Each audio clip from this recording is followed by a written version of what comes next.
Hi, and thank you for tuning in to today's video. I actually wanted to make a video twice a week since I started this new series of drawing and talking vlog style videos, but I was really hesitant in these past few days due to current events in the United States that are just so shocking and disgusting that I really didn't feel like I'd be able to make a video at this point in time without getting political.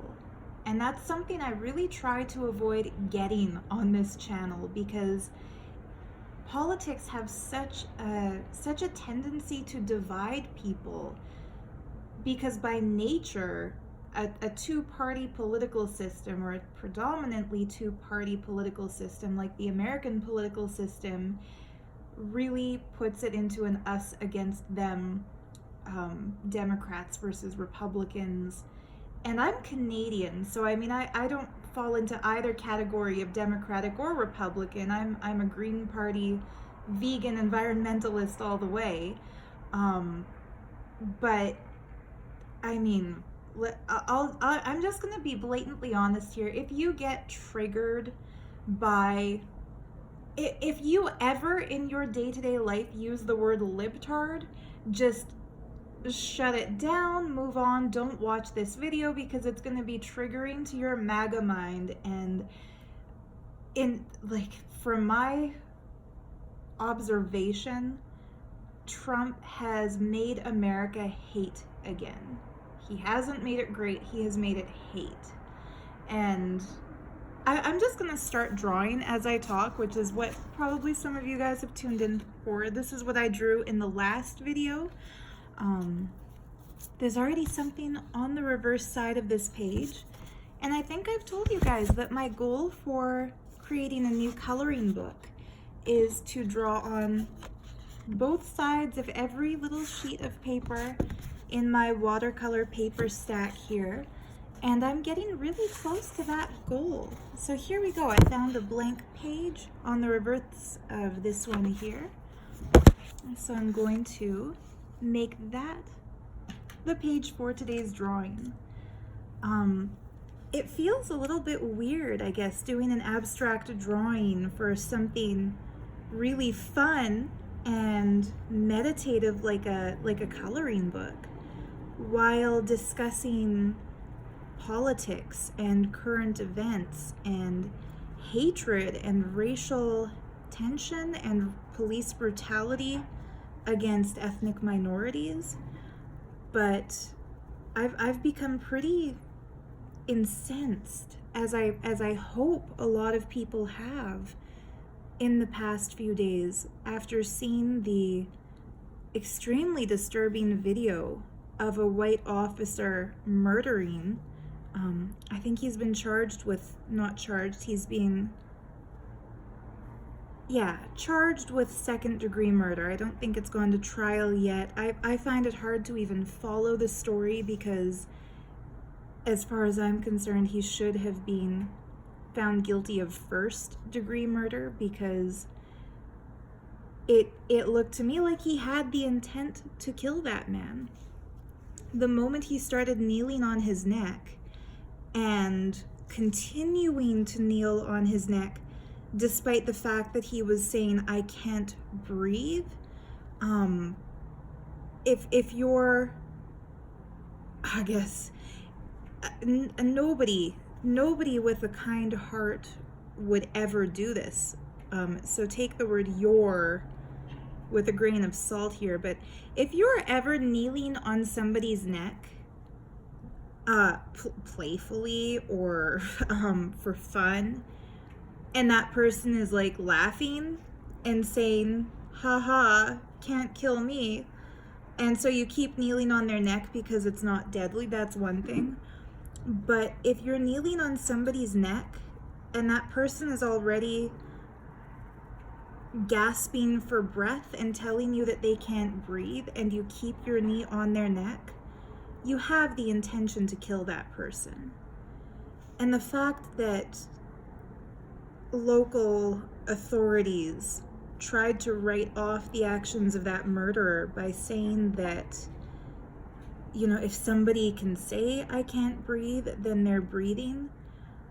It's just such a crock of shit, because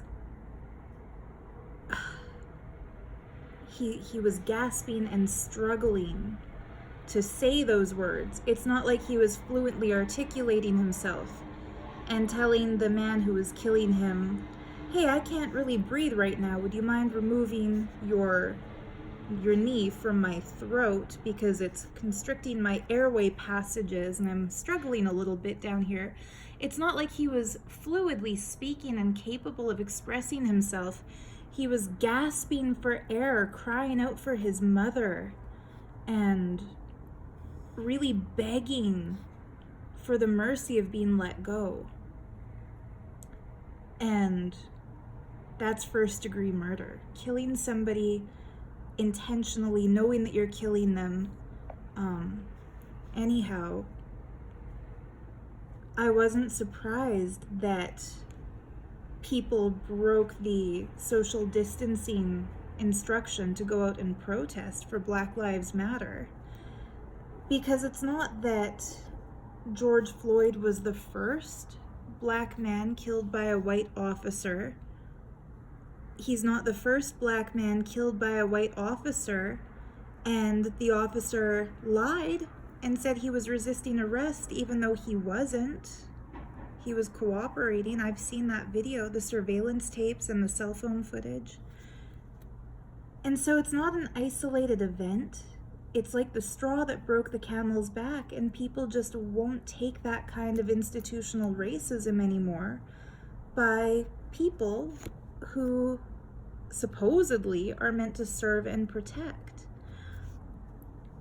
There's a really good book of essays, a collection of essays about the systemic racism in the United States and the police brutality against Black people. It also goes into other ethnic minorities, and specifically the First Nations community, the Native Americans, who are very regularly victims of police brutality and police shootings. The book is called Who Do You Serve, Who Do You Protect? And I'll put a link in the description beneath this video where you can download it, because for this week, and I think it was for a week as of Monday, and it's Wednesday when I'm filming this, so it might only be a few days left on it, but hopefully you can get in on it. This week only, in solidarity with the Black Lives Matter movement, the publisher of this book has made it free for download. The PDF, not the PDF version, sorry, somebody told me it's not a PDF file. It's, I don't know what format it is, but I downloaded it on my MacBook Air, and it's working fine, so I'm sure whatever you're using, you can download it too. But this ebook, it's really incredibly well put together, and it includes first-person accounts of police brutality, racially motivated police brutality, by the actual victims of that police brutality. And it also includes some really well-documented and well-researched academic papers highlighting the failure of the system to investigate officers who have reports made against them, who have been accused of using excessive force or being racially prejudiced. And so it points out that it's not just the few bad cops who are responsible for these unnecessary deaths, but it's also the failure of the institution as a whole for completely negating the feedback that they receive from victims of police brutality.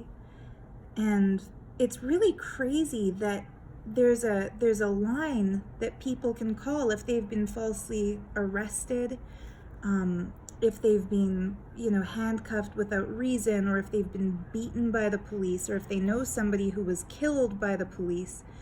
There's a complaint line that they can call. and they can file a report, and they can give the badge number of the officer who was attacking them. But there's no guarantee that any follow-up is going to happen. Most of these officers were never called in and questioned. Most of these officers were never disciplined.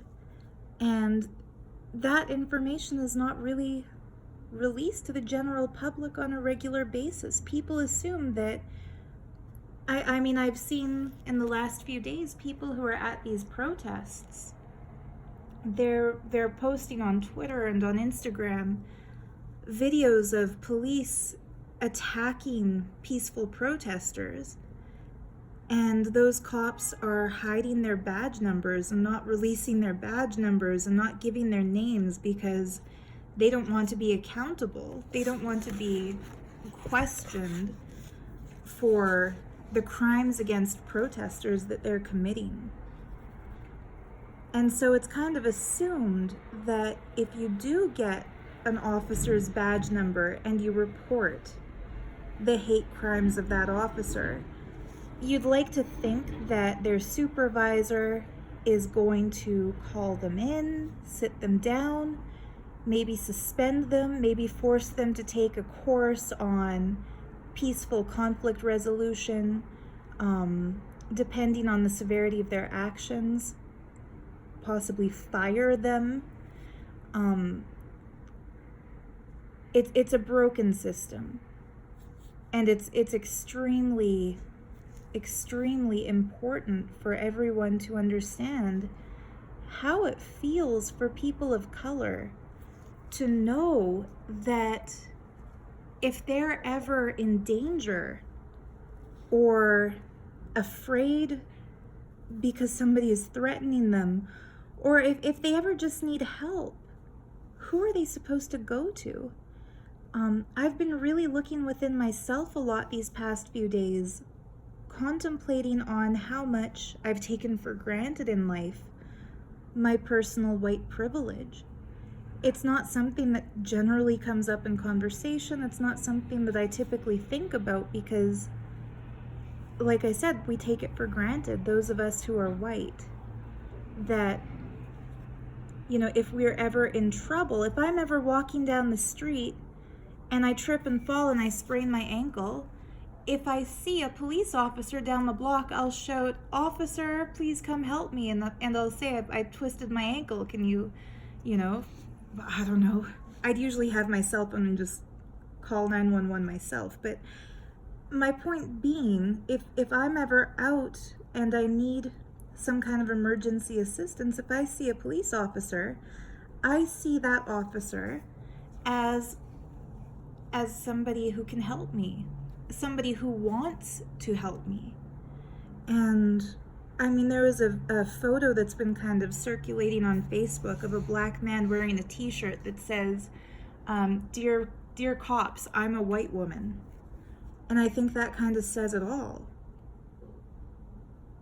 Because what would a muscular built black man do if he was walking down the street and, say, tripped in a pothole and sprained his ankle?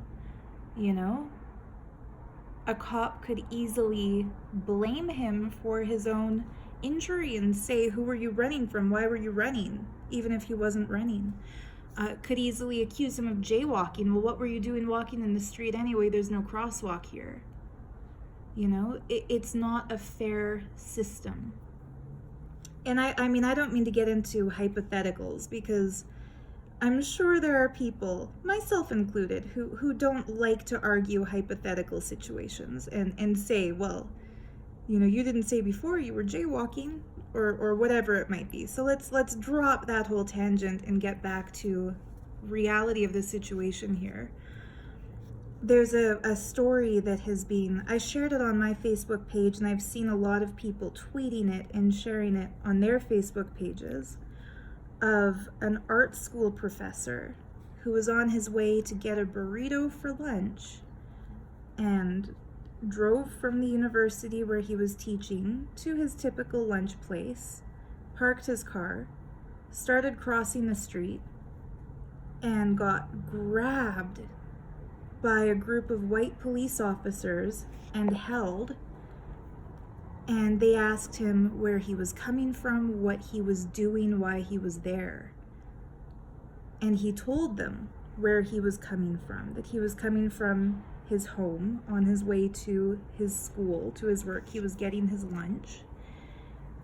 And they said that he fit the description of a black man who had tried to break into a white woman's house in the opposite direction of where he was coming from.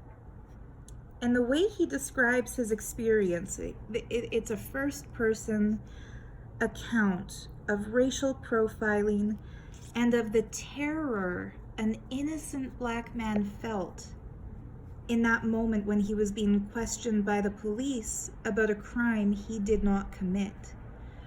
He was wearing a jacket that was a quilted designer jacket, not puffy, quilted like a very thin quilt, you know, if you wear a nice jacket that has a little bit of insulation.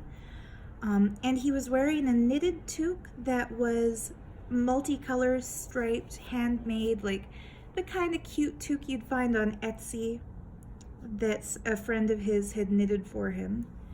And he said that the cop said to him that a white woman had called about a black man trying to break into her house, and that he was wearing a puffy coat and a knitted cap. And this man was saying, like, he included with his story a picture of what he looks like, of the exact outfit he wore when this encounter took place. And it's really clear that it's not just a generic knitted cap that he's wearing, that in fact, if anybody had spotted him doing anything and called to give a description, they would have mentioned the colorful stripes on that knitted hat. And the coat that he was wearing, it was not a puffy coat. Like I said, I forget which designer, but it was something, I don't even want to say what kind of designer it was, because that is the problem with giving eyewitness accounts of anything, is that we draw on the wellspring of what we know to try to identify what we think we see, and we may or may not be right. So to my mind's perception, the jacket he was wearing was very similar to a Calvin Klein or a Donna Karan style menswear semi-formal winter jacket. When I personally think of a puffy coat, I think of those kind of obnoxious looking puffy Gore-Tex, like the thing George Costanza wore on Seinfeld that day that they got, double parked on their way to a party. If you're a Seinfeld fan, you already know there's a Seinfeld for everything. Like, something has happened on that show that matches almost any experience in Western life. But anyway, when I hear puffy coat, I think of something fluffy, marshmallowy, puffy, big like that. And this man was not wearing what most of us would call a puffy coat. And so the point being, these cops were completely holding him just because of his race, not because he fit the description of the criminal, but because the criminal accused was black, and he was black. And his outfit was close enough that these racist cops felt justified in holding him. And as he describes the experience, he describes that this was the only time in his life when he's ever been caught by police for anything, because he's a law-abiding citizen. He's highly educated. He's highly intelligent. He's a college professor. And despite all of that, it's like none of his honest to goodness good qualities counted for anything in that moment. His word counted for nothing, because he told them he was coming from his home, and he told them where his home was. He pointed out where his car was parked, and it was clearly coming in the direction opposite from where it would have been coming from had he been at the crime scene. But he describes it in such a way that makes perfect sense how powerless he would have felt in that moment, because they didn't care what he was saying. Sure, they were asking him questions, but they didn't care what his answers were. Just think of it like this. If you get stopped and questioned by somebody, say you're walking from the direction of a park towards the direction of a chapel, and somebody says, hey, you fit the description of a criminal who tried to break into a house coming from the direction of the chapel. Where are you coming from? And you say, I was coming from the direction of the park. And you prove it by showing them your car. You'd expect them to say, oops, my bad, carry on, and then look for a criminal coming from the direction of the chapel, right? But in this black man's case, that just simply did not happen. And he described that he knew that if he allowed himself to be handcuffed and taken to the police station and forced to line up in a row of lookalikes to be, pointed out by this white woman, there was a chance that, just like the cops, she could also misidentify him, because who knows how long of a look she had at the man who was breaking into her house. Who knows, if she had just glanced and made a mental snapshot without really recording the details. It's really easy for eyewitnesses to give faulty identifications if they don't, if they haven't taken an actual photo of the criminal. He could have been wrongfully convicted. And the terror that he was in, because he knew if he resists arrest, they will beat him. Not may, but they will beat him and possibly kill him for resisting arrest. But if he accepts arrest and gets into their squad car and gets taken down to the station, his life could end. He could be wrongfully convicted of that crime and put into prison for who knows how long. And it's the kind of story, it's not fun to read, it's not comfortable. This isn't the kind of thing that any of us want to experience or want to think about. But the killing of George Floyd has forced this topic of conversation to be had, to come up for all of us. And I mean, there was also a New York State senator who went out to the protests, a black man who is a U.S. senator.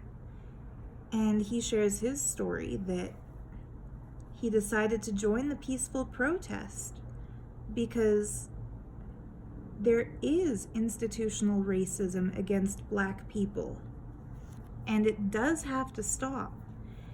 And he wore a neon green t-shirt that said senator and his name on it, like fluorescent green, like he stood out in that crowd. And that, as he joined the peaceful protest, he approached the police officers who were stationed there, and he introduced himself as a New York State senator, and he told them that he was there as a liaison between the protesters and the police, that if there was any kind of conflict or if there was any kind of confusion in the crowd, he was there in solidarity with the protesters, but he would also relay messages back and forth between the protesters and the police if the police needed, for example, for the protesters to back up a little, or if they needed for one particular violent person to be restrained or to be, calmed down. He was there to keep the crowd calm while also demonstrating. And despite wearing that fluorescent green t-shirt that identified him, and despite having spoken with those officers and introducing himself to those officers, even still, when the police decided that it was time for them to exert their authority on the crowd, and they started violently clashing with these peaceful protesters, he got caught up in the mix and he was pepper sprayed, and the police hit him in the back with what he described as weaponized bicycles. So they started using bicycles like battering rams to beat people, and he was handcuffed and dragged away from the crowd. And I mean, the photo of him that he shared on Twitter, the photo that somebody took of the sheer agony and pain on his face in that moment when he was pepper sprayed and handcuffed. It's hard to even look at that picture, let alone imagine how it felt to him and how it feels to all the protesters who are met with a violent response from police. That's why Black Lives Matter. And I mean, that's not why Black Lives Matter. Sorry, Black Lives Matter because they are human lives. But the reason it's so important to keep Black Lives Matter at the forefront of discussion at this point in time is because despite all these so-called woke people who know that all lives matter, there seems to be a negligence to even accept the reality that life is harder for Black people than it is for white people. To me, that's not an opinion. To me, that is a fact. I was talking a bit yesterday with my mom, who, I mean, she's been following all of this too, of course. I think all of us who are alive right now are. And she reminded me of this episode of The Fresh Prince of Bel-Air. When I was a little kid, that was like one of my favorite shows, and we only had one TV, so what her kid wanted to watch, she watched, because she was a really good mom like that, and she indulged me. But she reminded me of this one episode of The Fresh Prince of Bel-Air that got her to kind of contemplate the disparity between Blacks and whites. And in that episode, Will and Carlton are on the road in a nice car because, of course, Uncle Phil was a judge, so they had some money. And they hear a police siren, and Will starts freaking out because he's West Philadelphia, born and raised. So he knows what it feels like to be racially profiled by a cop. And Carlton tries to calm Will down because he's prep school raised and, Bel-Air Academy. He has never been racially profiled before because he grew up in a wealthy community. And even though he was the only Black kid in his school until, other than his sister Hillary and their other sister Ashley, even though all the other kids were white, he wasn't discriminated against by them because they saw him as one of them. And so Will was trying to explain to him how to talk to these cops, what to say, what to do, to ensure that the situation doesn't get blown out of proportion, and so that they don't get dragged from the car and beaten or arrested wrongfully. And what happens is, innocent, trusting Carlton assumes that the cops are his friend and talks to them. It's their family car, tries to explain that, gives his license and registration, but those racist cops arrest him and throw them in a cell anyway because they don't believe him. They don't take his word because he's Black. And I mean, a more recent example of this would be the show Blackish. that brings it up a lot, of course. But in that show, that was kind of a wake-up call moment for Carlton to realize that the privilege he's enjoyed in life, as far as having wealthy parents and having a good education at a prep school and having good friends, that won't matter in the eyes of a racist, because they don't see him as a man, they see him as a black man. And that is so fucked up, guys. Like, it's another thing that I think so many of us take for granted, is that we think that it's so hard to try to put this into words. It's such a fucking touchy subject. I think, myself included, a lot of white people are even afraid to say the word black because we think that we're being racist if we're not colorblind. But over the last few days, it's become painfully obvious that the pretense of being colorblind negates the life experience of people who want to be validated and recognized for the uniqueness of their culture and their ancestry and their beauty.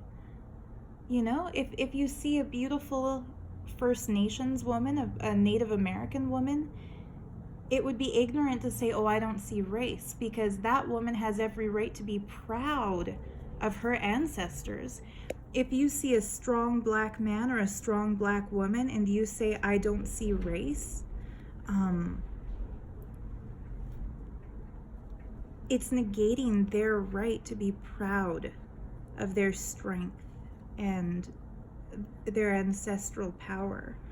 And I mean, it's a case-by-case basis. I was talking to a friend recently who is a very talented artist and very just cool person in general. And he was saying he doesn't identify as a black man. He's an artist. He is who he is. And I'm paraphrasing here. But I've heard both perspectives from various friends of mine who just happen to be people of color.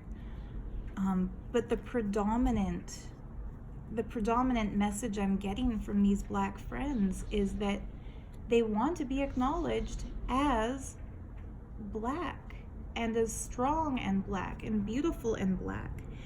And it's just so disappointing that so many white people seem to be taking personal offense. It's like they're threatened by the phrase Black Lives Matter, because they're so self-centered that when they see somebody holding up a sign that says Black Lives Matter, they think that that person's sign says only Black Lives Matter. They think that that person is trying to somehow take away from their personal mattering or from their right to existence, which is absolutely not the case. The reason it's so important to say Black Lives Matter right now is because, yes, all lives matter, and everyone deserves to be served and protected by the police, and everyone deserves to be treated as innocent until proven guilty, because that's the law.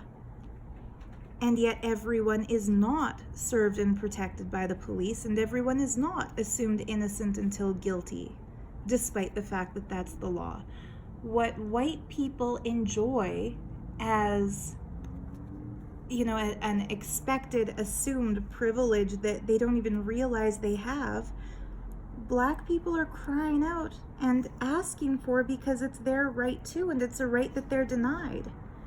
So yes, all lives matter, but right now, the most important thing is to acknowledge that Black lives matter, because white lives are already served and protected. They're already institutionally catered to. And it's just been so disgusting for me to see that there are still people, not anymore, I've blocked them of course, but there were still people in my Facebook friend list or, people who were following me on Facebook, who just don't get this. Like I said, they feel so threatened. It's like they have to make everything about them. Like, how can you say Black Lives Matter? My life matters too. My kids' lives matter too. What about the businesses being destroyed by the rioters? There was even somebody who posted on I saw it in the news feed. He posted on his wall a picture of the aftermath of the riots in Detroit.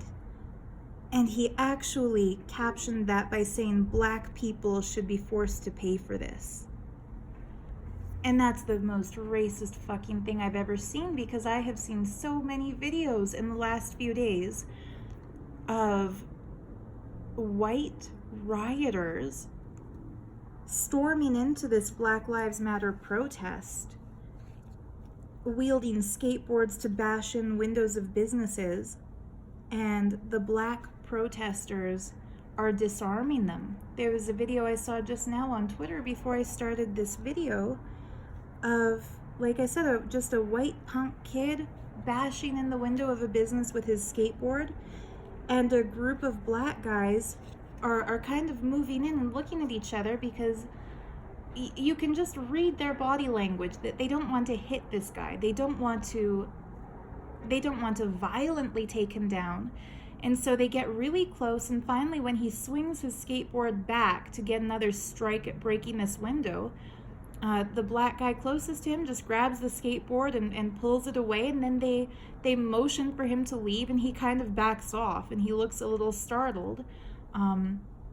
But that group of peaceful Black protesters prevented the destruction of property and the looting of that business from a white opportunist who had no concern for the actual ethics of their protest, who was just there to, start shit.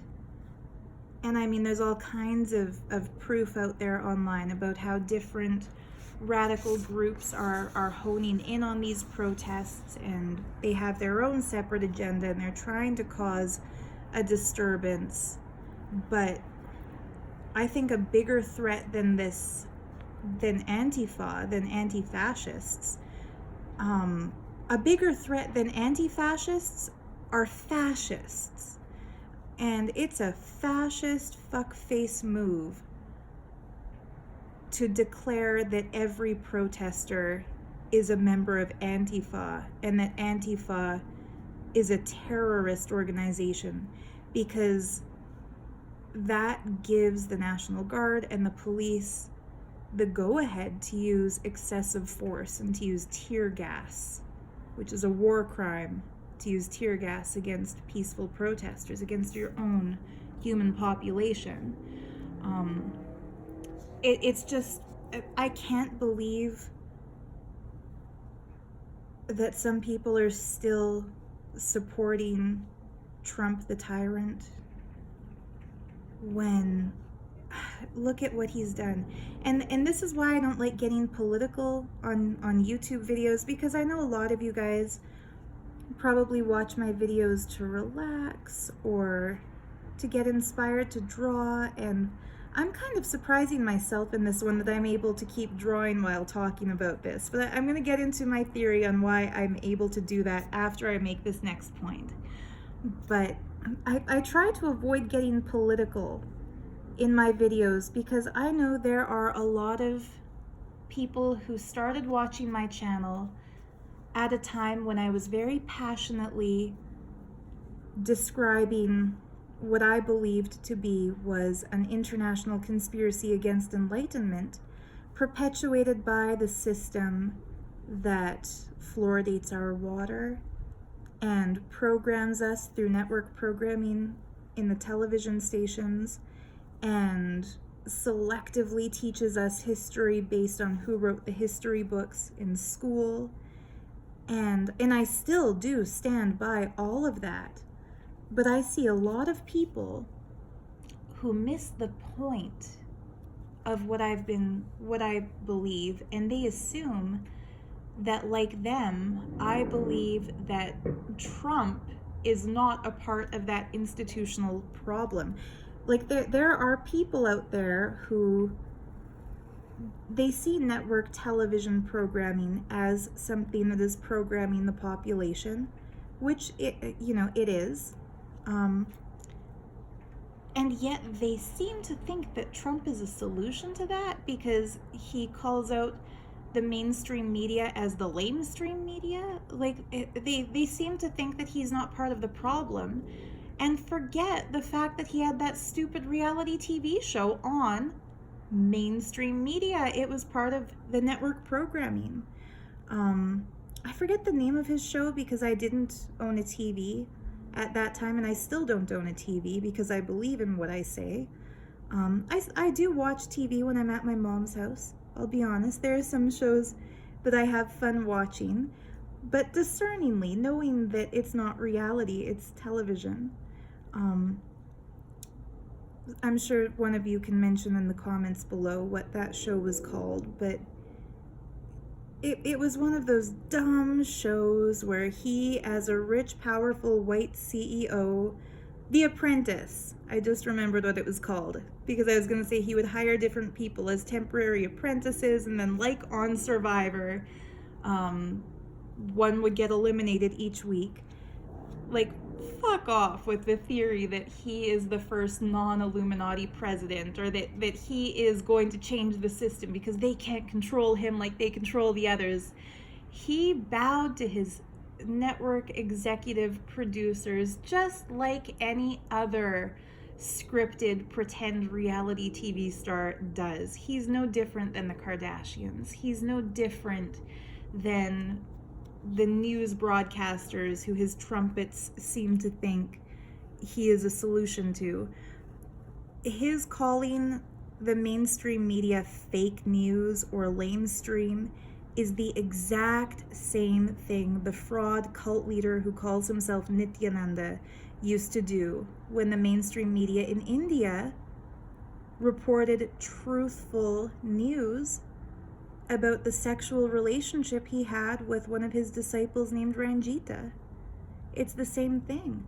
And I think that as a cult survivor, as somebody who has seen what it's like to bow to the whims and fancies of a self-obsessed narcissist in charge of a community of people, I kind of know what warning signs to look out for.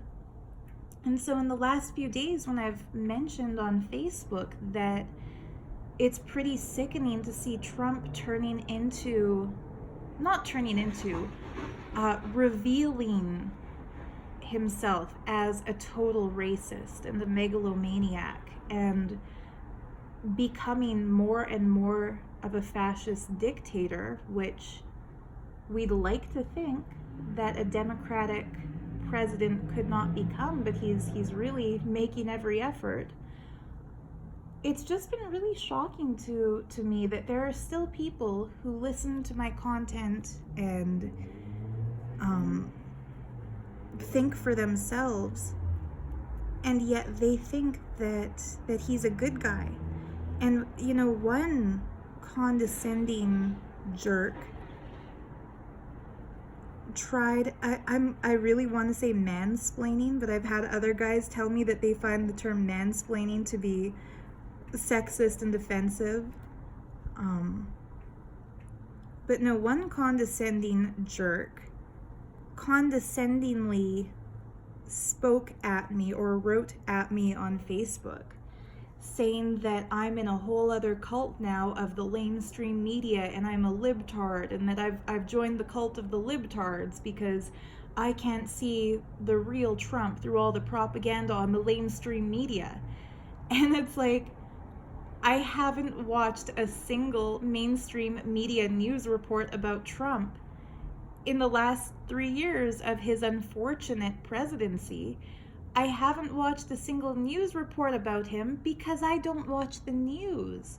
And so if they think that the only people who are anti-Trump are the people being brainwashed by mainstream media, how the F are they supposed to explain people like me who formed a rational, intelligent criticism of Trump based on his tweets and based on the stupid shit he says when he releases a public address and I accidentally hear it because it comes up in my online news feed.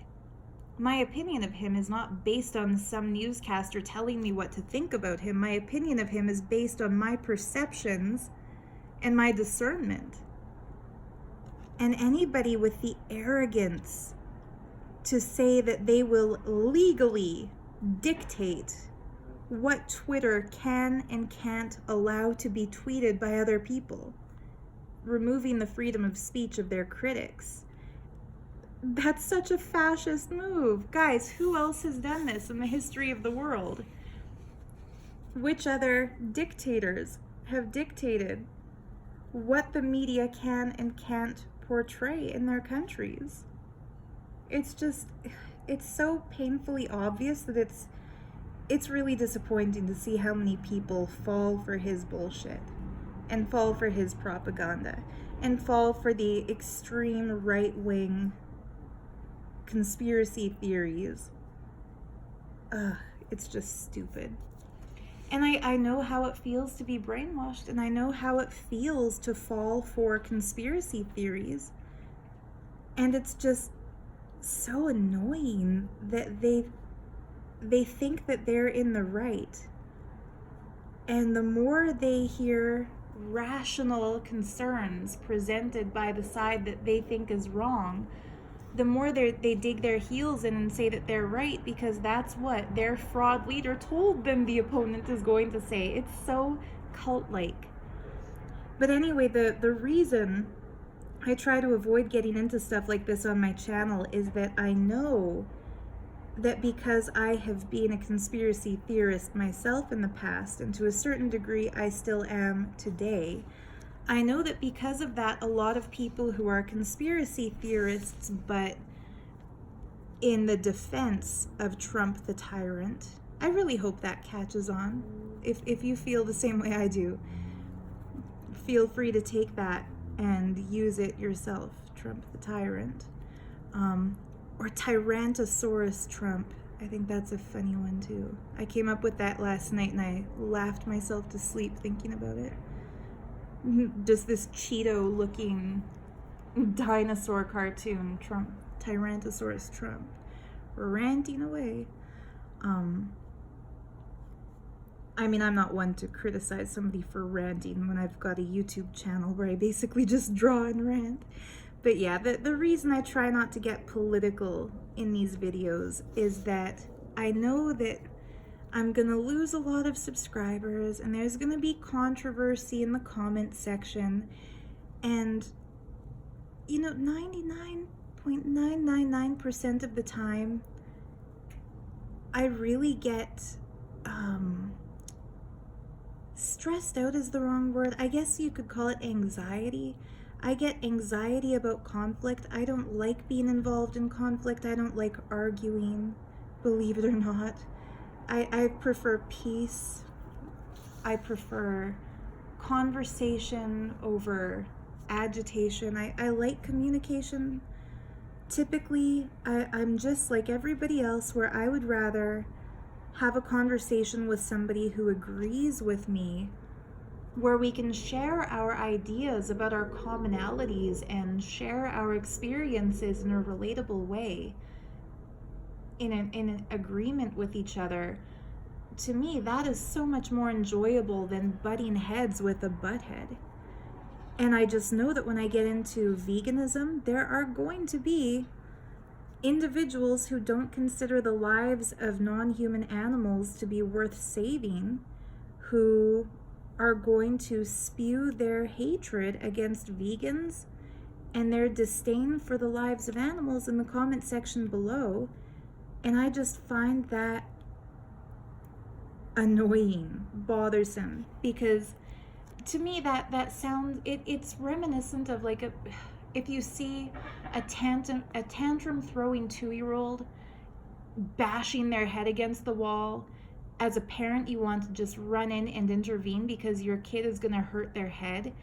When I hear people arguing against veganism, I see that kind of tantrum throwing 2-year-old, but with guns blazing in each hand, shooting off at others because lives are being killed for them. And they're bashing their own head against the wall because the lives getting killed for them are going to cause them heart disease and all kinds of other health problems, like processed meats are carcinogens. But anyway, I don't like to get into this kind of controversial topic because I don't like controversy. I don't like argument. I'm one of those let's all just get along kind of people until it comes to a situation where we weren't ever getting along to begin with. And that's what the Black Lives Matter movement is pointing out. One of the Karens on Facebook. I'm really sorry to women who are named Karen, who are genuinely good people at this point in time, because the name Karen is getting dragged through the mud. And like, I'm just, thanks Mom for not naming me Karen. But yeah, the commenting Karens on Facebook, one of the most white privileged, ignorant, head in the sand kind of morons. She's been arguing against Black Lives Matter, saying what we should be saying is that all lives matter. And she actually had the audacity to say that there's such a thing as black privilege, and that everyone who is black is racist against a white person. So she, Karen, not her real name, but she as a Karen felt like she's a victim in all of this because people were daring to tell her that she has white privilege. And it's just so frustrating and so infuriating because she was saying that, oh, if you knew my life story, she said something like, if you knew my life story, you would never dare to say that I have privilege. And it's like, dude, white privilege doesn't mean that you have superior intelligence or a high level of education or a wealthy family. Like, it doesn't mean that you are genetically privileged in any way that translates into being a better person. What white privilege means is that you won't be racially profiled by an institution that discriminates against non-white people. So yeah, maybe you've had a shitty life as a white person. Maybe you come from a white trash family that couldn't afford to feed you a properly nutritious diet, and as a result, you've got a bunch of health problems. That doesn't mean you don't have white privilege. Because if you're walking down the street and you trip and you fall and you see a police officer, you feel like you're safe and that officer is going to help you because you're white. That's what white privilege is. And anyway, yeah, I'll get back to my drawing. I try not to bring up these kinds of topics on YouTube because, like I said, it's not a fun topic. It's not, yeah, I'd rather be telling ghost stories and I'd rather be complaining about, bad teachers in art school who insulted me for making pretty things. Like, yeah, that's more fun to talk about. But until everybody has the freedom to talk about stuff like that because their lives aren't in danger by racists with guns who at any moment could arrest them for nothing, then maybe we should be talking about that and trying to come to a common understanding and recognize where in our lives we might have ignored the plight of people who for far too long have been silenced, and think about why a few agitators who showed up at their protest to cause trouble have effectually shifted the conversation away from the killing of innocent black men towards, well, it sucks that he got killed, but people have no right to destroy property, as if it's the actual movement trying to bring awareness to the police brutality causing that kind of destruction. They're peacefully protesting. And you know what? I know there are rioters of all races. It's not just white agitators who are breaking windows and burning cars, but think about why people have become so angry that they feel the need to riot regarding those who are of color, who are contributing to the riots. Why are they so mad? It's like, if somebody gets pushed and pushed and pushed, if you push somebody and push them and push them and push them, and finally they push you back, you can't act shocked and say, oh, why are you pushing me? If you start screaming your head off at somebody and then finally they yell at you to shut up, you can't act like a victim and say, oh no, you told me to shut up. That's what's happening right now with these protests. They have been pushed and pushed and pushed, and finally they're pushing back. Don't act all surprised, like, whoa. No, like, listen to them.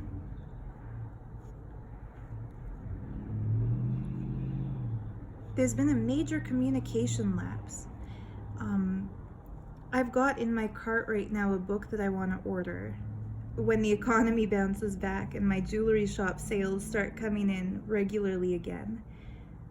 I've got a lot of books on my wish list, and one of them is called White Fragility, and it's specifically addressing why so many white people are afraid to talk about racism.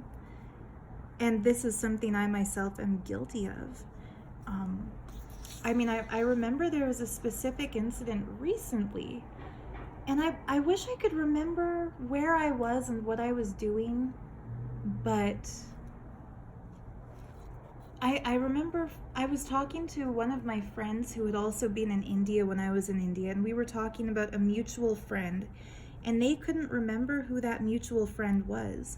And that mutual friend happened to be a black guy. And I felt like I couldn't say he was the black one when my other friend was asking me, oh wait, who was he again? So I felt like I had to say, oh, he's the one who became an Adi Nivasi in 2017. Remember, he was from this and this city. Remember, he liked to do organic gardening. Like, I felt like I had to use every other descriptive term to describe him but black, because I didn't feel comfortable admitting the fact that I'm not colorblind, that I do see people's appearances. And it's really interesting that I saw another article online recently about a girl who was a flight attendant, a black girl who was a flight attendant on one of those discount American airlines, and she noticed one of the passengers on the plane was reading this particular book, White Fragility. And so she approached him and asked, how's the book, and what were his thoughts about it. And that's basically what it was about, why white people in general are afraid to talk about racism. And this flight attendant, this black flight attendant, when the man explained to her that he felt like it was time he did some self-analysis and started to open his mind to understand the life experiences of others, he felt like he just had to read this book to better understand the problem and to hopefully become a part of the solution, at least get educated enough that he could become part of the solution. And this flight attendant cried and felt like she was being heard and just hugged him, because in that moment it was comforting for her. She was having a really hard time going to work and just existing after the murder of George Floyd, and described in this article that she was praying for a sign that day that she's in the right place and doing the right thing, and felt that meeting this, richly dressed older white man who is ready to engage in that kind of a discussion, ready to read that kind of a book, it was exactly the sign that she needed, that things might actually be changing for the better throughout all of this. And what's interesting, it turned out that this man was the CEO of another airline. He happened to be on that flight because his airline was sold out for tickets that day. I forget what airlines these are, guys. I'm really bad with remembering specific names. I think I've told you this before. As clear as my memory is for some things, it's very unclear for others, namely specific places and names and dates. But anyway, it was just a really heartwarming story, and also a reminder that we need to stop thinking that colorblind is a good thing, because it's just, unless you're blind, unless you're literally blind and can't see people, you'll be able to recognize features of various ethnicities. If you look at a person, you can kind of tell whether they're European or Asian or First Nations or Aborigine or Black. You can see it. And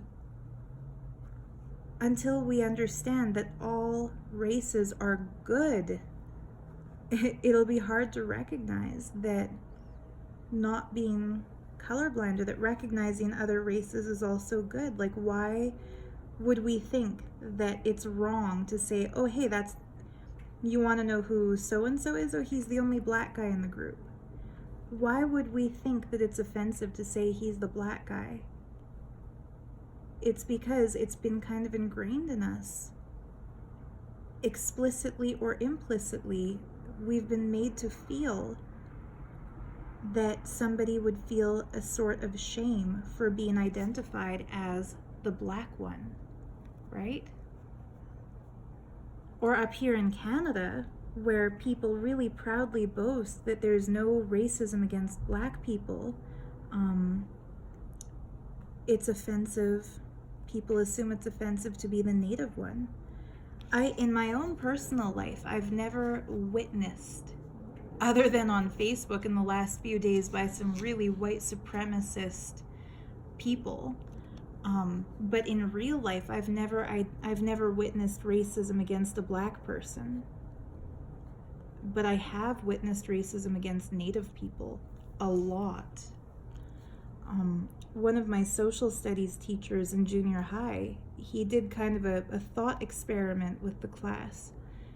And he asked all the other students, like, imagine if your parents' house, imagine if your next door neighbors move, and the house next to your parents' house is bought by an African American family, and these Black people move in, and the other neighbors start to protest, saying, oh my God, there's a Black family here. The property value is going to go down. Let's get rid of them. And so they start bullying that Black family and trying to push them out. What would you do? And the whole class was incensed. Like, every student was like righteously indignant, like, those racist neighbors, like, we would fight them, we would support the Black family, we would bring them a welcome basket, we would tell them, you know, they're just as good as everybody else, and that they're welcomed here. And then the teacher said, his name was Mr. Monahan. I'll never forget, Mr. Monahan said, okay, well, that's good. That proves that none of you are racist or prejudiced against a Black family. But now what would you do if the house next door to your parents sold and it was purchased by a Native family and they moved in and the other neighbors started to protest? And this class full of white kids just went quiet. And then finally one girl spoke up and she said, well, would they be drunk natives or would they be like sober and working like normal people? She used the word like normal people. And then like the teacher just stayed silent and he stayed straight faced, and the other kids started murmuring, yeah, I'm curious too, like, would these be drunk natives or would they be good neighbors? And the teacher said, that is racial profiling. And basically lectured the whole class on, just because when we watch American television shows up here in Canada and we see racism on the Fresh Prince of Bel-Air, so we relate to Will and Carlton, and we feel a love for the Black community because we see it just on television. But prejudice and bias comes up against the Native population because there's that stereotype here in Canada that Natives are violent and that they are drunk and they're drug addicted and that they'll try to hurt us. That is the stereotype perpetuated. And there's so much healing that has to happen between the progeny of people who used to be slave owners, the progeny of people who brought Africans to North America on slave ships to exploit them, and who committed genocide against the First Nations population to usurp their land for their own greed. The white people, whether we like to admit it or not, our ancestors are responsible for crimes against humanity that continue to negatively impact the descendants of the victims of those crimes. And of course, it gets so complicated because it's true that there's substance abuse problems in the First Nations community.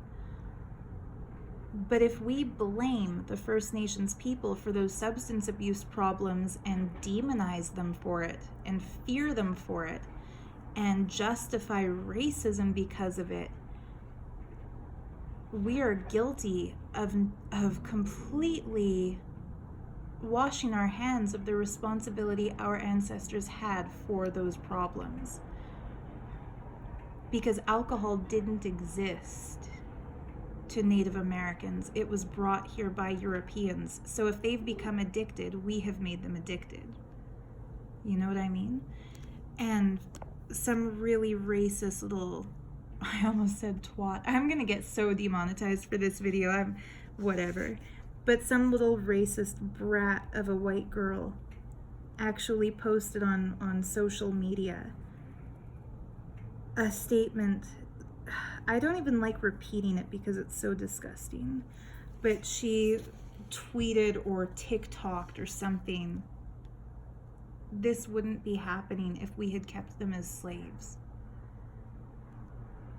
And what's so sickening is not the fact that there's one little white bitch out there who feels that way. What's sickening is that she has a community of friends and relatives who support her in that bigotry.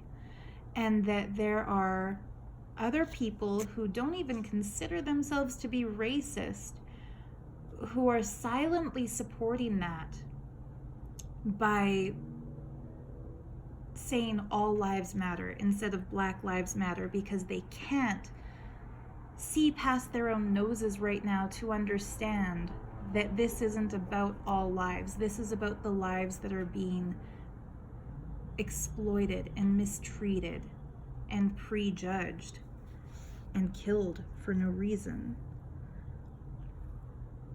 So yeah, I'm sorry if you came here for like a light little fun art video, because usually I crack some jokes and share some art tips and some funny little anecdotes. I'll move into that from now. I think this is enough heaviness. But yeah, I just wanted to get a lot of that off my chest, because I haven't made a YouTube video in a few days because I've just been so annoyed with people.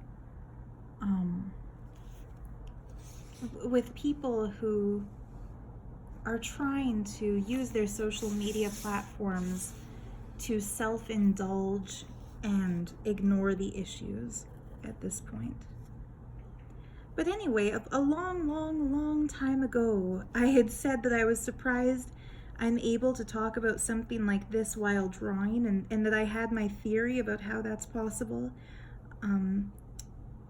I think the reason is the part of the brain responsible for abstract thought, problem solving, creativity, is the right brain, and the part of the brain responsible for calculations and scientific processes and language, which is a sort of a formula. The formulaic brain is the left brain.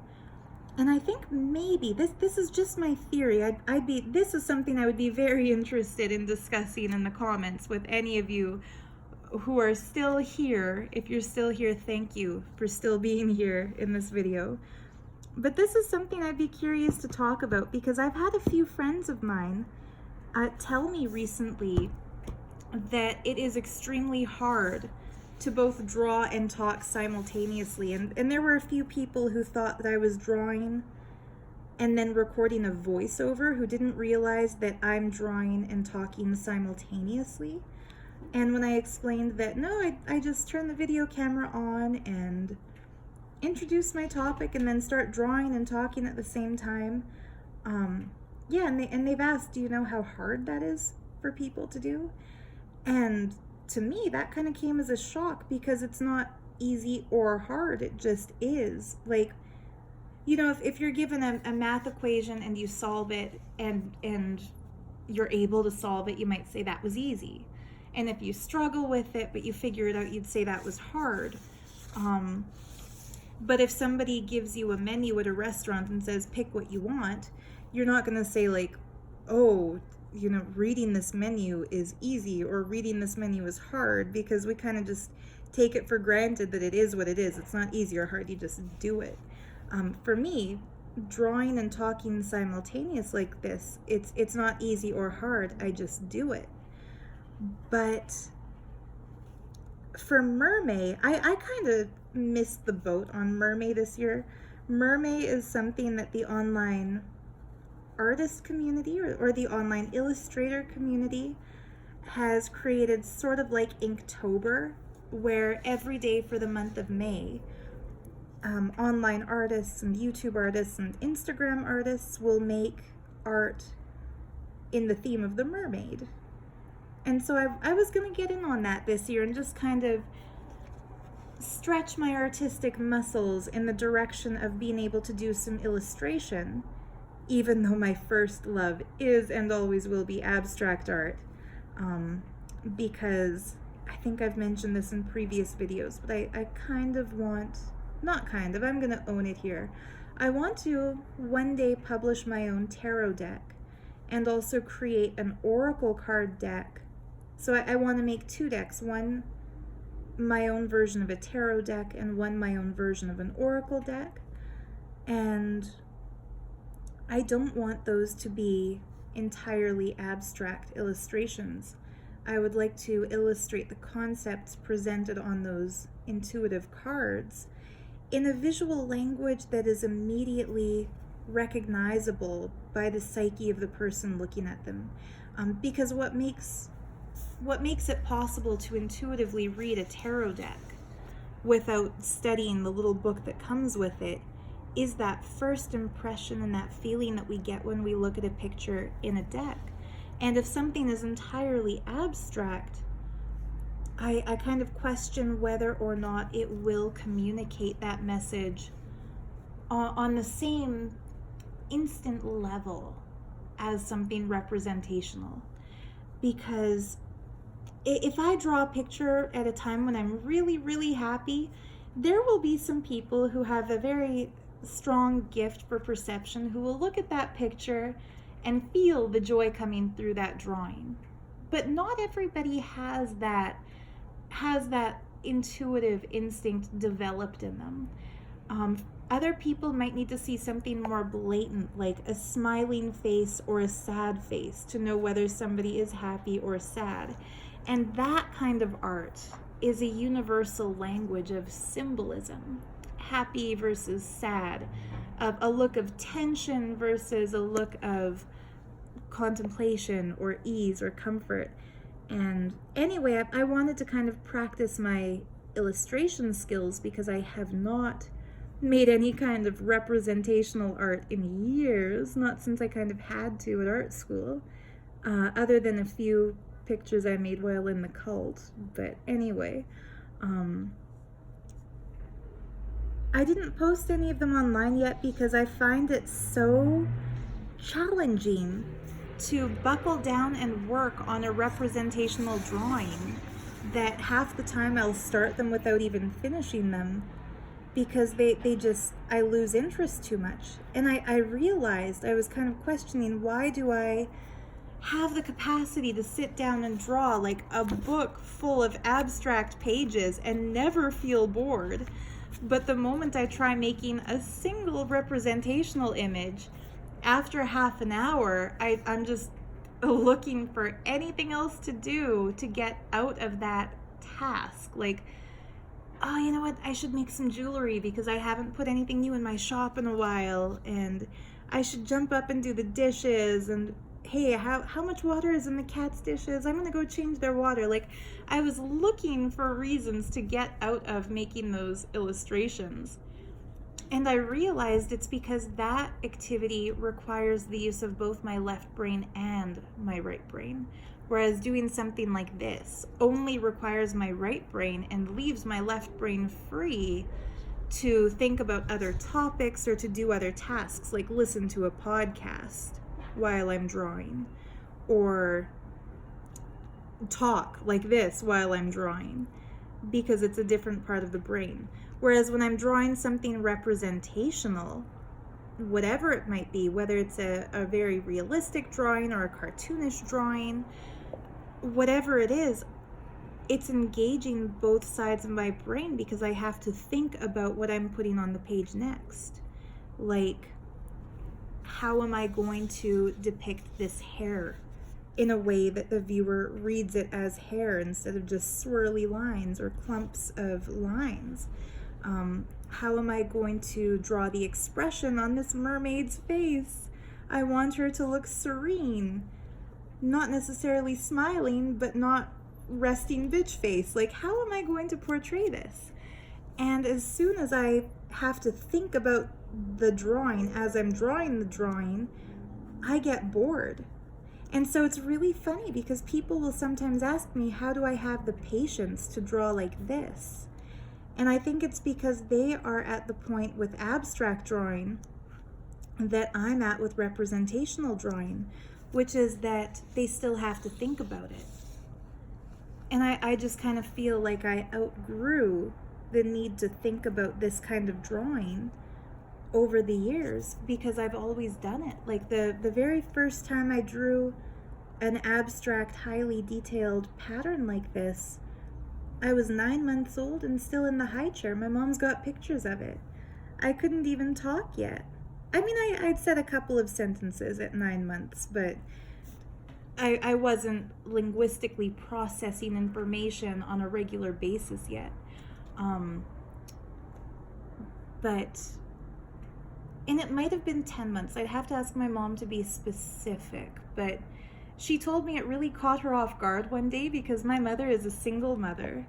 And she said one day when I was a baby, less than, I'm sure it was 9 months old. I'll if you're curious, remind me in the comments, and the next time I talk to my mom, I'll ask her so I can be 100% sure it was either 9 months old or 10 months old. And you know, because my mother she's retired now, but was an elementary school teacher, she studied early childhood education and brain development in kids.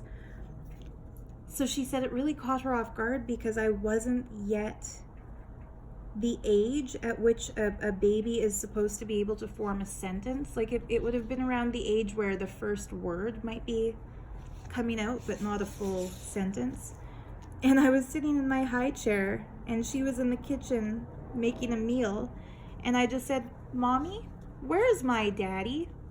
And she said that at first she thought maybe she had misheard because a baby wouldn't be capable of asking that kind of a question. So she just ignored it and kept cooking. And then she said just about a minute later, in a more insistent little voice, I just said, "Where's my daddy?" Like I didn't want her to ignore my question. Of course, I don't remember this. I don't have that, you know. I might have a pretty good memory, and I do remember some things from when I was a baby, but sadly, this isn't one of them. I wish I knew where I had been coming from at the time. My theory, I predict that because at that age, when her maternity leave ended and she went back to work, I would go to not daycare, but day homes, which it's I kind of used to think every kid went to these because we have a way of seeing our own life experience and thinking that it's normal, even though everybody's life is different and there's no such thing as normal. But a day home is like when a family get a license to have kids in their home, like a daycare, but it's a residential setting. So it's like if I applied for a license to be a day home mom from here in my apartment, working moms could drop off their kids on their way to work. I would take care of them for a day, and then the parents would pick them up on their way home from work. That's a day home. So instead of going to a daycare, I went to a day home at that age, and of course, I would have seen for the first time the mommy and the daddy in that day home and the other kids who were in that day home, because it wasn't just babies, there were kids of all ages. I'm sorry, I'm taking a break from drawing because I accidentally put my hand on the wet ink and I want to let that dry so I don't smudge the page. So I'll take a break and just talk for a little bit. So I would have heard the other kids talking about their daddies, and I'm sure, I'm guessing that there might have been a little gossip that went on, like one of the day home parents might have said in front of me, Sarah doesn't have a daddy, or, she has a single mom, she only has a mommy and not a daddy. They might have said that to the kids, not knowing that even though I was a little baby, I understood what they were saying and would later ask my mom about it. That's just my theory. But at around that same age, my mom would give me washable markers while I was sitting in my high chair, and she took a picture of it the first time she did because she was expecting just like scribbling, like what most babies I guess would do, but instead of scribbling, she took the picture, and she told me that she was just amazed that even though I was a baby, I started drawing interconnected lines and dots and creating a pattern. And she said that, like, there's no such thing as motor control skills yet, usually the first time you hold a drawing instrument, whether it's a crayon or a marker or a pencil or whatever it might be. Like, typically you would have to practice a bit and get to know that tool or that instrument before you know how to apply it to the picture plane. But anyway, long story short, I didn't mean to get into this. I don't like talking about this kind of stuff sometimes because I've been accused of bragging, but I'm just trying to explain where I'm coming from. And we have the right to brag about the things we're proud of. I'm proud that I was a born artist, and that my communication skills happened early. That's probably why I can talk for hours. My mom calls it having the gift of gab. But anyway, the reason I think I'm able to do something like draw an abstract picture and talk simultaneously is that I've literally been doing it all my life. I would sit there in my high chair, doodling. My mom's nickname for me was actually Doodle, so I shouldn't take offense when people call my drawings doodles, because that's also kind of something that I've had all my life. But I would sit there doodling. My mom's pretty cool. The word she gives for it is nattering. That's why I say sometimes I'll be nattering away in my videos, but I'd be there in my high chair doodling and nattering away, so drawing and talking. And I think that things will be natural and easy to us if we've always done them, right? Like, there are some kids who, from the time they were born, their parents might take them out to the field and throw balls with them and kick balls around with them, and to them, they won't even have to think of what the rules of soccer are, or football, if you're seeing this in Europe. They won't think of what are the rules of the game, because the moment that ball touches their foot, they just know it, because they've always done it. for me, that's what it's like to draw abstract. I don't need to think about, I think this is dry enough, it won't smudge anymore. Yeah. Oh no, there's still a little smudge. I'll make the smudge a part of the picture. But anyway, there's no thought process in my head of what I'm going to do next. For example, this whole time I kind of went off on a story about when I was a baby, waiting for the smudgy thing on my hand to dry. I wasn't planning when I start drawing again, where am I going to make a mark? I just randomly did these little pointy things.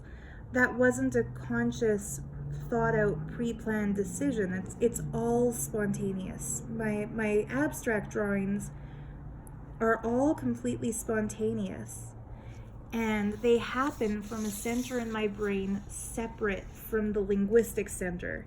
So I can talk about one thing while drawing without getting sidetracked or lost or making a mistake, because in this kind of art, I think I've said this before, but I don't think there are mistakes. And when you don't have a script that you're following, when you're speaking spontaneously and you're drawing spontaneously, it's not like I set out to make this video with, a verbatim dialogue that I wanted to deliver. It's not like I wrote a speech and I'm delivering it. I'm just talking, just nattering and doodling. But don't be discouraged, is where I was going with this. If you start drawing abstractly like this, and while you're doing it, you have to think about the next line you put on the paper, and you're not able to listen to a podcast or hold a conversation or talk as you draw because it hasn't become intuitive yet, because it's still developing. There's nothing wrong with that. And that's how I feel if I'm making a representational picture. I wouldn't be able to talk like this while drawing a mermaid, because I would have to think about, where does the next line go if her tail is wrapping around her body? Which direction will the seaweed be flowing? Will it flow in the same direction as her hair? How big should the seaweed in the foreground be compared to the seaweed in the background? Where's the horizon line? Where's the perspective? It's not, to me, that kind of drawing is more formulaic. It's not natural, so I have to think about that formula. Anyhow, if you've been wondering why I didn't post my mermaid pictures, if you saw the videos where I mentioned first about mermaid, that's why. It's because I got bored and didn't finish them. But I'm setting them aside for next May. Hopefully 2021 is less less of a write-off year than 2020, and it will be more appropriate to just draw pretty happy mermaids and talk about fun stuff once again.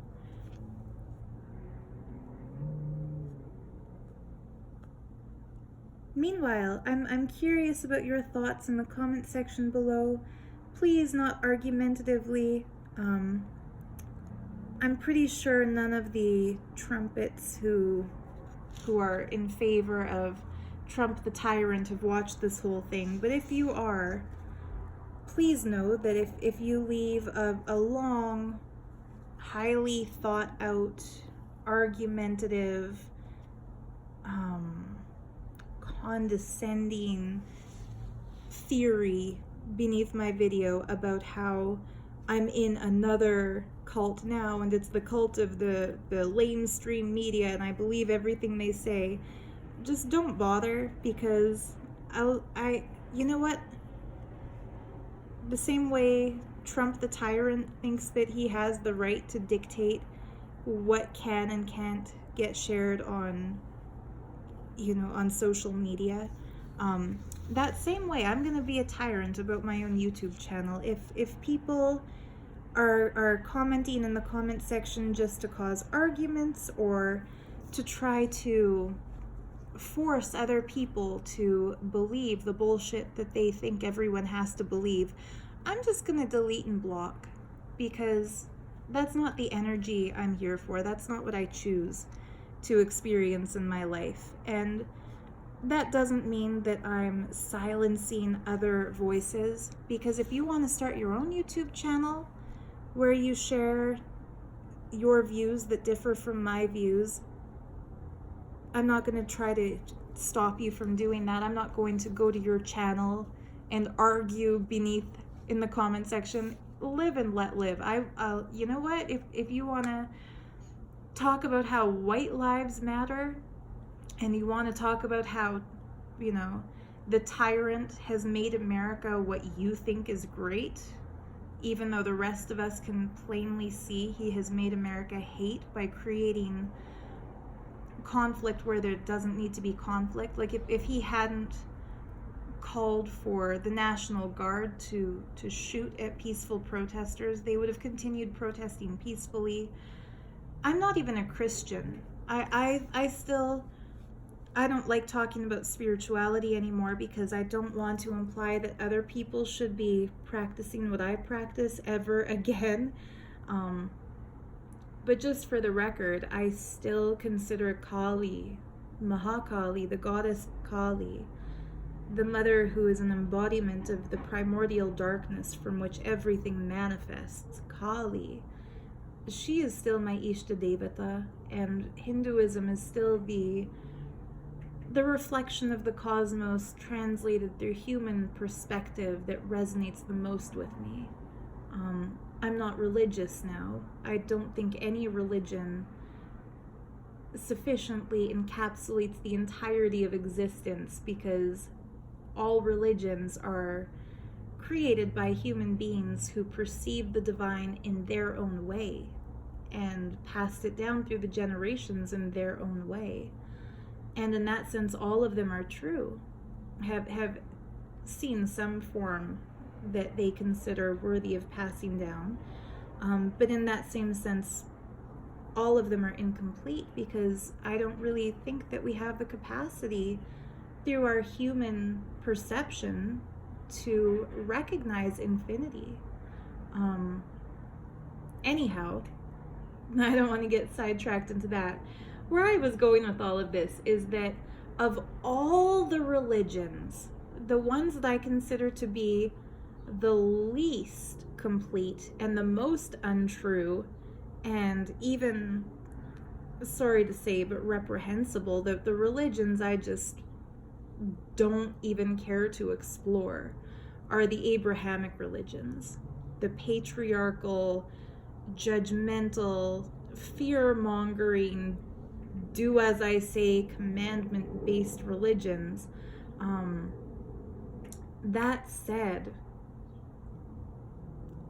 the craziest thing that I think Trump has done in the last few days, and I mean, he's done a lot of crazy shit that needs to be called out, but I think the craziest is that he chose a church for his photo op so that he and Melania could look, I don't know, they wanted to look religious or something.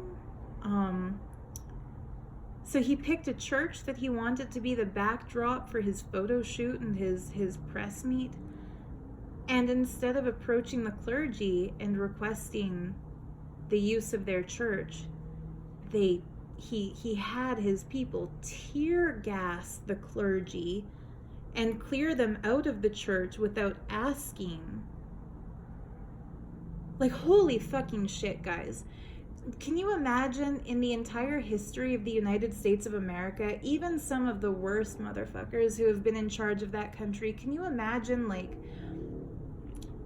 pre-Watergate Nixon, if he wanted to give a public address from inside a church, I don't think even he would have tear-gassed the ministers and just forcibly taken control of that church for the duration of the time he wanted it. And like I said, I'm not even Christian, but I can see how that was wrong. He's a fraud if he's trying to convince people that he cares about the message of Christ or about any of the religiousness there. And I'm especially not Catholic. I think that the cover-ups they've done of pedophile priests is reprehensible. It's morally disgusting the way the Vatican handles itself. The conversion tactics that they've used against Hindu people in India are abominable. The conversion tactics they've used against people of all different non-Christian religious backgrounds, like they've tortured the Spanish Inquisition, the witch hunts, like it's some sick shit in their history. So things are really dire when I catch myself applauding the words of an archbishop. But the Archbishop of New York actually made a public statement against Trump, saying that when he chose to pose for a picture in front of a statue of Pope John Paul II, it's an insult to Catholicism, because Pope John Paul II would have abhorrently condemned his decision to call in the National Guard against peacefully protesting American citizens, calling for racial justice and for the abolition of institutionalized racism and police brutality against Black people. So, shit is going down when Christian church leaders are speaking out against a Republican political leader. That's all I'm going to say about this. So I'm sure I've lost a few hundred right-wing conspiracy theorist followers on YouTube today, but for those of you who are not white supremacists and who understand why it's important that we start recognizing what white privilege is, so that white privilege can be extended to all people as just basic human rights, instead of a rights given only to certain humans based on the color of our skin, I do think it's important to talk about these things. And even if nothing changes globally based on, one white woman shifting her perspective from feeling like it's okay to be afraid and cross the street whenever she sees a Black man, to feeling like she should look out for Black men if she ever sees them getting harassed by white policemen. Even though that might not change the world, it could change the life of an innocent Black man who, through no fault of his own, gets racially profiled. A lot earlier in this video, I had mentioned an article written by a Black art school teacher who had been racially targeted by white cops. And he mentioned that while they were questioning him and telling him that he fit the description of this criminal, he knew that if he got into their squad car to go to the station, his life could end, because he could be misidentified by the white victim. And he also knew that if he resisted arrest, his life could end, because they might kill him for resisting arrest. And so in that moment of fear, where he knew you're damned if you do, you're damned if you don't, like if he goes with them, his life could be fucked. If he resists them, his life could be fucked. In that moment, he looked around on the street and he saw an elderly Black woman standing at a distance, watching with a look of concern on her face. And he didn't know this lady. It's not like she was his aunt or his... Okay, I'm going to interrupt myself here and say aunt or aunt. I mentioned in a previous video, I always say aunt, and my Indian friends would laugh at me in India because they thought I was talking about like a pet insect. But a friend of mine from the East Coast said on the East Coast they say aunt, which to me just sounds British and too persnickety. And then I was watching a YouTube video of some woman from, I don't know which state she was from, but she said aunt, like with a U. I'm just gonna keep saying aunt because that comes naturally to me, and I trust that I'm not talking about an insect. But this art history teacher looked around and saw a Black lady at a distance watching, and it's not like she was his aunt, it's not like she was a colleague at work, she was just a lady on the street, And he could tell by the look of concern on her face that she knew he was being wrongfully questioned about something and that it was racial profiling. So through his terror, he kept looking over to where she was to make sure that she was still standing there. And his thought process was that if these cops, take him out at the knees and knock him to the ground and start beating him, he knows that she's there as his witness to call for medical help or to report the incident. Like, he felt comforted by her presence. And when the police finally let him go because a break in the case happened, and they found out, not by trusting his word, but by waiting for confirmation from some superior source, when they found out that he was innocent and they let him go, the first thing he did was rush towards that elderly lady, and she rushed towards him. And he was just crying, so she held him and hugged him and comforted him. And he thanked her for staying throughout the whole ordeal. Imagine if it's not just other Black people who look out for the safety of Black people when they get racially profiled. Imagine if every single American and Canadian, let's be honest, there are racist cops up here in Canada too, as much as we like to pretend they're not. Imagine if every time we see a Native man getting arrested up here in Canada, we watch to make sure he's not a victim of police brutality. If every person decides to look out for every other person, it might be little acts of compassion and little acts of empathy and little acts of looking past our own misconceptions and faulty perceptions, but that's how the world might be changed. And I'm not an innocent, perfect being. I've had moments in my life where I have had racist tendencies. I'll tell you, when I was in high school in grade 12, in order to graduate with a high school diploma in Catholic school, we had to volunteer. We had to collect 40 hours of volunteer time, community service. And so I volunteered at the animal shelter, the art gallery, and a place called the Sik-Okatoki Friendship Center, which is the First Nations Friendship Center in Lethbridge, where First Nations people gather together for community events. It's like the Native Community Center. And they also had a soup kitchen and a homeless shelter specifically for First Nations people. And my school guidance counselor, like when they interviewed every grade 12 kid to find out where we were planning to volunteer, because it had to be a nonprofit organization. That's not like a kid could say like, hey, I'm gonna volunteer at my dad's auto garage. Like this wasn't work experience. This had to be for a nonprofit.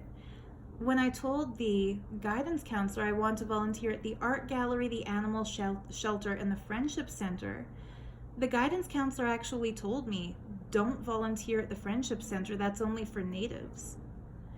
And I said, but I've read Bury My Heart at Wounded Knee, and I've researched the way the treaties signed by First Nations people were not properly explained to them. I know how they signed away their land because they didn't believe anybody could own the land. Like, just imagine if somebody comes up to you and says, sign this paper, and this paper means from now on I own your fingernails.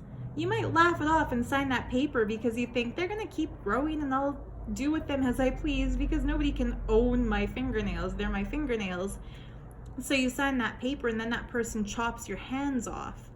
That's like what happened to the First Nations people. They didn't believe anybody could own the land, so they signed the treaties and then at gunpoint were forced to stay within a small allocated non-cultivatable land that the white usurpers of the land deemed unfit for farming.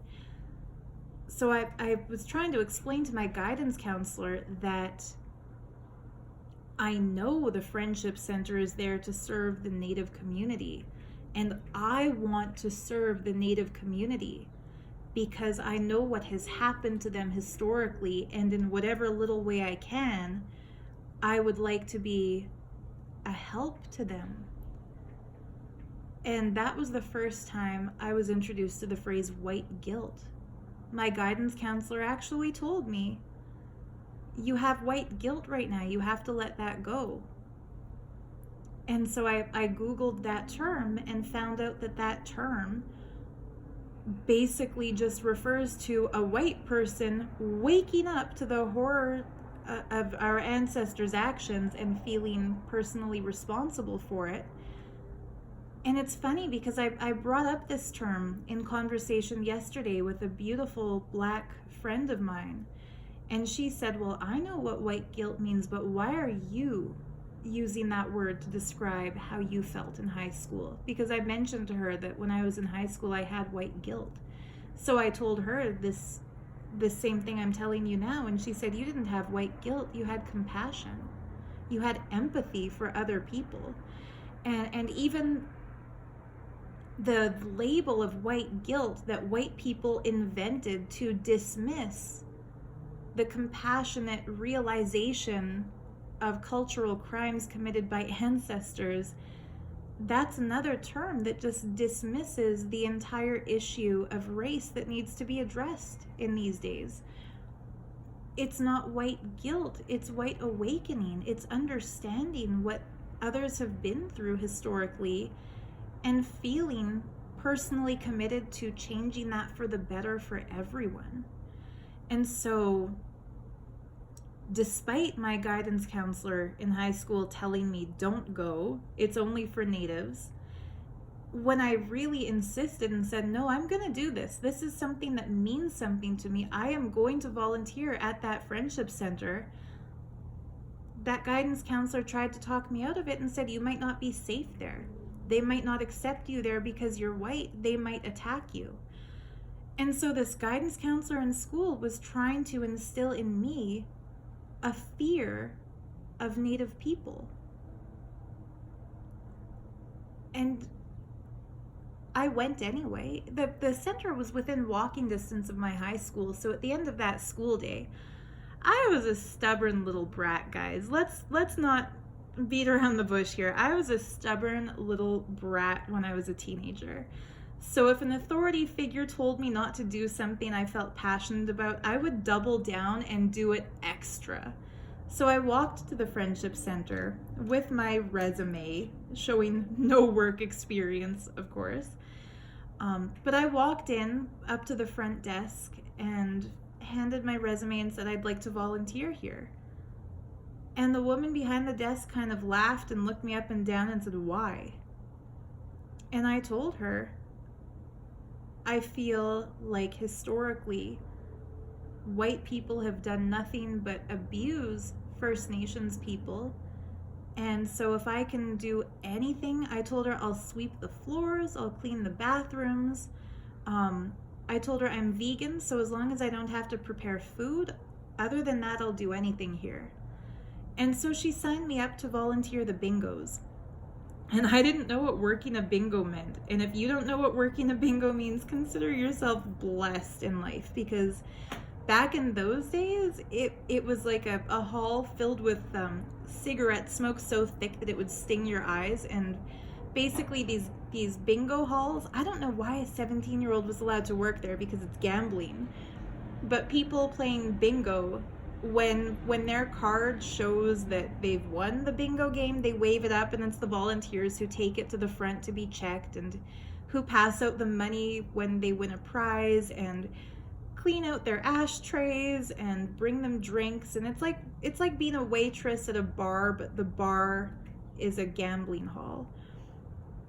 So once a week I would go in the van with all the Native volunteers for the Friendship Center, and we would work the bingo. And the first week, it was the most awkward, uncomfortable ride of my life, because I got into the van And the conversation was going up until the moment I stepped inside. The moment I got into this volunteer van, everyone got really quiet, and I could see the driver looked at me in the rear view mirror and didn't say anything. Nobody smiled. Nobody introduced themselves. I felt really out of place. And when we got to the bingo hall, it was only the white bingo players who would look at me and smile and wave at me to check their bingo cards. The natives didn't. And then the next week when I got into the van, one of the native ladies in the van kind of laughed and patted me on the back and said, "We didn't think we'd see you again." And I kind of laughed and said, I want to volunteer, and I hope you guys know you can keep talking in front of me, even if you're making fun of white people. I won't be offended. Just carry on like I'm not here. And they all kind of laughed, and one of them said something like that they did feel uncomfortable when I got into the van the week before because they thought I'd be judging them for their accent. There's a lot of mockery and ridicule that goes on in southern Alberta, where white people make fun of First Nations people for having an accent. And how fucking sad is that what should be a cultural pride of Aboriginal people keeping ancient languages alive, where there's no government, there's no academic institution charged with the task of keeping these non-written languages alive. How beautiful is it that there are still people who speak Blackfoot and Cree and Siksika, and yet there's such a racist tendency left over from colonial days where white people make fun of them for those accents. And so I just told them, no, like, I wouldn't be volunteering here if I was that type of white girl who would laugh at the way you speak. And then the third week, when I got into the van to volunteer that third time, one of the elderly ladies just hugged me and said, "Hey, Sarah, welcome back." And from then on, it got comfortable.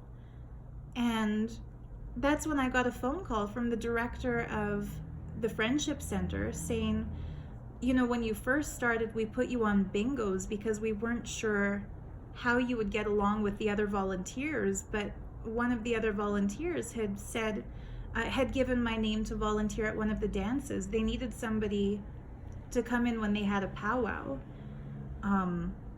Hoop dancers had come up from the US to do a dance demonstration. And another thing that the Friendship Centers do is that different bands, different tribes of First Nations people will gather together, like the dancers and the musicians, the drummers and the singers,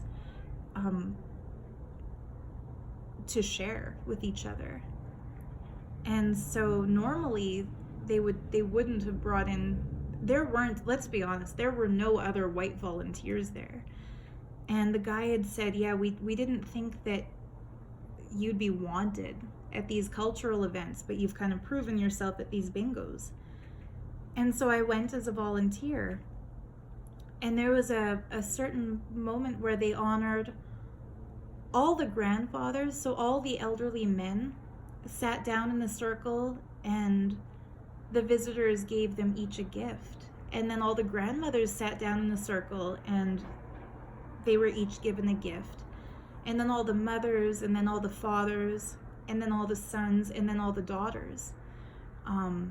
When all the daughters were sitting down to receive gifts, one of the other volunteers told me, "Hey, that means you're under the age of 18, you don't have any kids, you're not a mother yet, so go sit down, you're one of the daughters." And I told her, "No, I'm a volunteer, like I'm not part of the ceremony, I'm just a volunteer." But they all pulled me to sit down with the group of daughters. And I'll never forget what the gift was. It was this little clear plastic makeup bag that had a comb and some hair barrettes and like a beaded necklace. These little gift packages were given to everyone. Like all the fathers received, I think, a pipe, and all the mothers received a certain kind of beadwork item. In my pouch, all the daughters kind of got the same gift.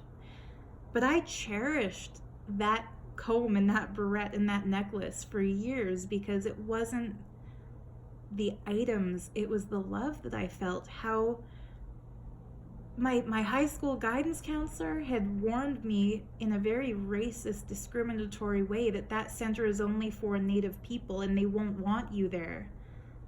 And if I had just gone by the first impression that first time I worked a bingo, I would have probably fallen into that same racism of thinking, whoa, guidance counselor's right, they don't want me here, I'm just the white girl, they're the racist ones.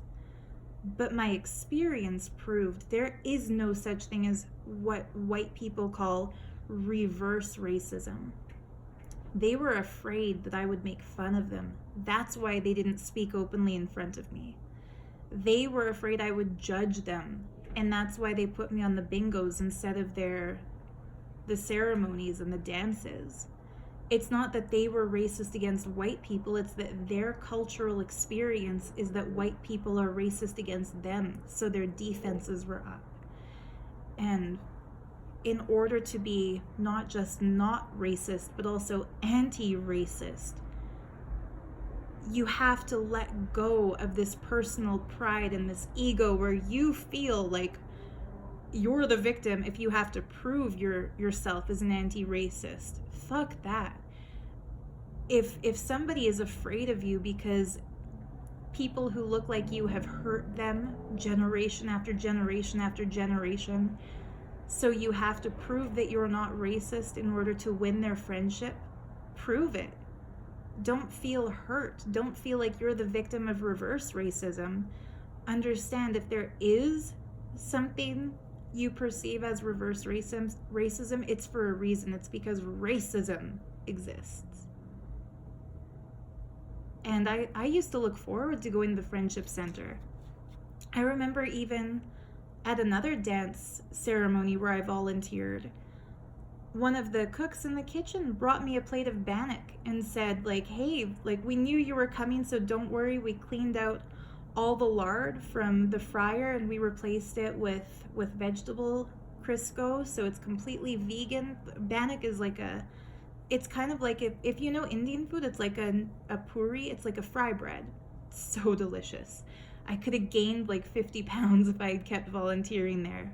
But that's how welcoming and loving and warm the people were.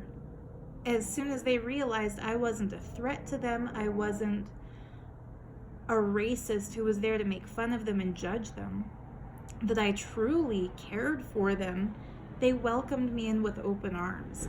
And I think that's a lesson we all need to learn. So if you feel like triggered when you hear Black Lives Matter because you want to be part of the conversation, and your life matters too, so don't just say Black Lives Matter, all lives matter. Understand, you have never been in a position where the system is working against you if you're white. That doesn't mean you've had things handed to you on a silver platter. That just means you haven't been singled out and racially profiled as a criminal. And like the whole Blue Lives Matter thing, nobody is born blue. Somebody chooses to become a police officer. And I'm not in any way saying that it's fine for people to shoot police officers. I have a high school friend who joined the RCMP, and she's a good person. She's not a racist. I'd be sad if somebody shot her. Her life matters, of course. One of my uncle's wife's son is a police officer, and he's a good guy. I've never had a problem with him. I like him. Of course, his life matters. But it's not a racial profiling that endangers the lives of police officers. It's the danger of the job that they sign up for when hopefully they sign up to serve and protect. And I just hope that service and that protection will be indiscriminately available to everyone, because all lives matter. And when we say Black Lives Matter, it's because all lives matter, but what most lives take for granted, Black lives have to fight for. And it's about time that that struggle is lessened until it's easy and natural, and until it's so common for everyone to love and embrace and welcome everyone that it's as easy as me talking and drawing. It should be that easy. It should be a no-brainer. When it becomes such a no-brainer that nobody has to assert that Black Lives Matter, that will be the time at which we can start saying all lives matter. Until then, let's stand up for the people who have been trying to stand up for themselves, but who keep getting pushed back down by institutional racism. So thank you for listening to my 2-hour rant while I drew for most of it. The reason I stopped drawing while talking was that I reached the point where it's the edges of the page, and that's when I do kind of have to start thinking about what I draw, because it gets kind of hard when the pen hits the edge to make it smooth and natural. So I usually do that part off camera. But I hope you enjoyed this video despite the heaviness of the topic. And next video, I promise, it'll be a little more fun. I've got some more funny retail stories that I've remembered after making the last video about my experience in retail. I've had a lot of Karens as customers over the years. But yeah, I've got some more fun, lighthearted content coming soon. And in the meantime, if you have any questions, if you have any experiences similar to what I've shared in this one, if you have a perspective you want to share, please go ahead and share it.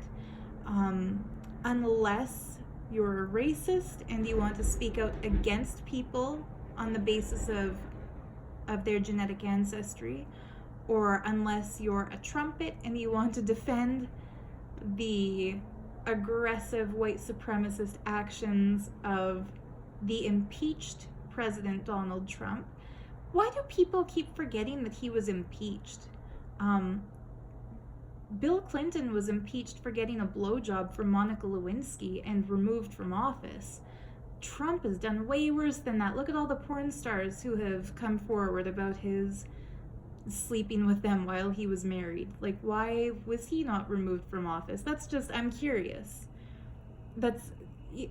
And like I said, anybody who would use the word libtard to describe another person, just know that it's not offensive to a liberal-minded individual to be called a libtard, because the kind of people who are so infantile that they say libtard, I mean, up here in Canada, we don't use the word retarded anymore because it's offensive towards people who have mental illnesses. And so the word retard is politically incorrect. And basically anybody who would still say the word retard is deliberately trying to antagonize somebody in a knowingly politically incorrect kind of way. And I'm by no means the PC police. Like, I think I did an impression of my old boss who's from Hong Kong in a previous video. That's probably not PC. And, you know, like I've said many times, I'm not perfect. I'm a flawed human being just like everybody else.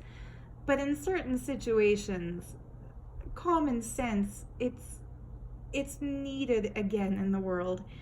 And the kind of people who say the word libtard, it's not offensive. It's just like if I was walking through a school playground and a kid called out to me like, "Hey, poopy," like, I wouldn't be offended, because that's a child who hasn't evolved beyond saying the word poopy to insult somebody that they want to insult.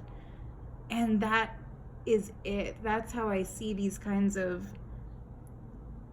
alt-right Republican white supremacists. They haven't evolved past the mentality of a mean kid on a playground. So it's not offensive, it's not insulting. Anyhow, curious to see how comments go on this one. A little apprehensive, but a little curious. I'm ready to engage in friendly conversation with anybody else who wants to vent if you also feel the way I feel about this kind of stuff, because I don't like conflict. I don't like arguing. I'm not making these videos to incite conflict. I'm making these videos because it's my channel and I want to talk about the stuff I want to talk about, and I appreciate those of you who get that and who respect that and who either agree with that or who agree to disagree but don't get antagonizing in the comments. Much love. Thank you for watching. See you next time with a more lighthearted, fun video. Bye.